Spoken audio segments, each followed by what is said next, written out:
ჩვენ აქ არ ვქადაგებთ იმას, რომ არ ცოდნა ჯობია ცოდნას. არ წაიკითხოთ წიგნები, იმიტომ რომ მე სხვა შეიძლება ამას წინათ ქონდა ახალგაზრდებთან, ანუ სკოლის აბიტურიენტებთან ისე და ვინმე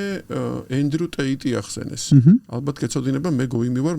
მეც გოიმი ვარ ეხლა კი. უი, იმიტომ რომ ეს ენდრუ ტეიტი ახალგაზრდებში ძალიან ცნობილი ტიპი ყოფილა. 250,000 ადამიანი მას ყოველთვე უხდის $50 და უსმენს მის პოდკასტებს და რაღაცებს და ეს კაცი ამბობს რომ აი კარგი თქვენი მასწავლებლები შტერები არიან რა გინდათ სწავლა რა გინდათ რაღაც ასე შემდეგ ხაღარ წავალ იმიტომ რომ არ გამომივა სწორი ციტირება ამიტომ შევეშვები ამას მაგრამ ახალგაზრდებში ეს პოპულარული არის რომ ახალგაზრდები გვერდიდან უყურებენ რომ ეს სკოლა მაინც მართლა არ გაძლევს და ცოტათი მოძველებული არის რასაც ვეთანხმები მაგრამ ისევ ვიმეორებ მე არ ვამბობ იმას რომ არ ცოდნა ჯობია ცოდნას აი კოსინუს კვადრატ ალფა პლუს სინუს კვადრატ ალფა უდრის 1 ეს უნდა დაждდა და ერთხელ უნდა გაიგო იქ რა ხდება იმიტომ კი რომ ცხოვრებაში გამოგადგება არა ცხოვრებაში კოსინუს კვადრატ ალფა და სინუს კვადრატ არასოდეს არ გამდგომია მაგრამ კონსტრუირებული აზროვნება გამოგადგება რომელთაც სწავლობ მათემატიკიდან ხო ამიტომ მაშინ გამოდის ეგეთი სტრუქტურა ჯერ სწავლობ